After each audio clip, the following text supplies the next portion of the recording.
count on one hand how many times I've been I have faced racism and dealt with it since I've been in Canada. I've been in Canada since '95, like coming up to 22 years. In fact, May 3rd is that's the day I landed, so the beautiful celebration for it. Every single day, and I am not exaggerating, every day I stretch my leg in the bed, I say thank you, Canada, for bringing me here. Because we were refugees, and we survived in an RV that was good for about 2 to 3 people to live in it. There was 35 of us living in the RV, running away from the Iraqi army.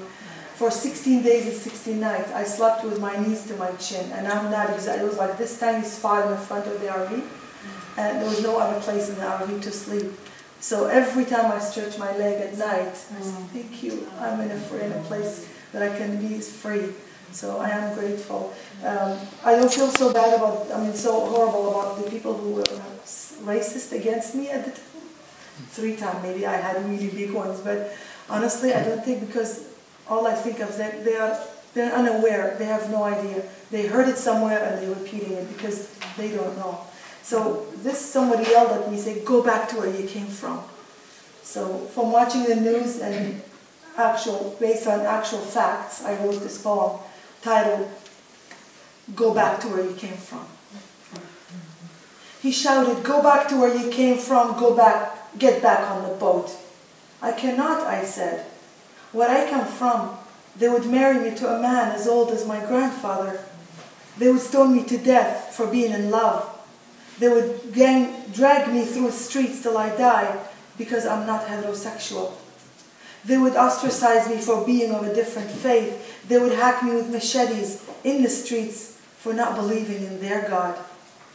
I cannot go back to where I came from because they would behead me for refusing to join a religion.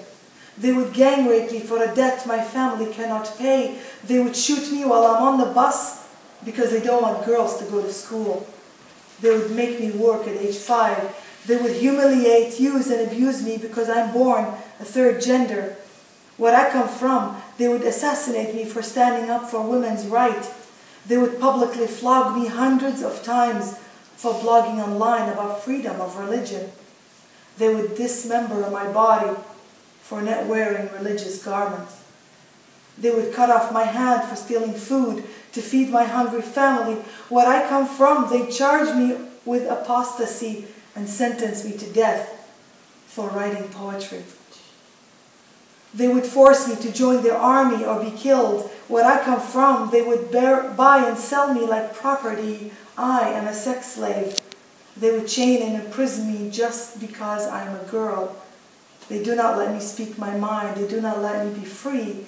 I am no longer a child.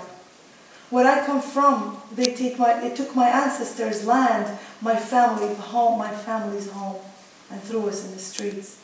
Where I come from, I'm no longer allowed to live in my land because they gave my land a new name and gave it away. I cannot go back to where I came from because I am deformed from birth. I sit on sidewalks and begging for daily bread. The bombs disabled me, the fear paralyzed me, chemical weapons blinded my sight, shouting and screaming at the loss of my people muted me. The fire burned my flesh alive.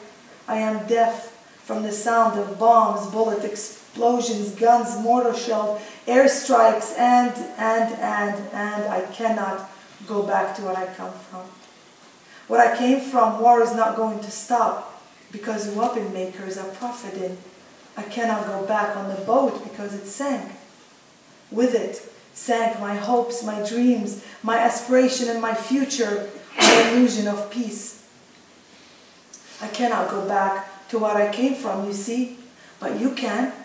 You can go back to being tolerant of other, back to having empathy and compassion for those around you. You can go back to the time before you were taught to hate.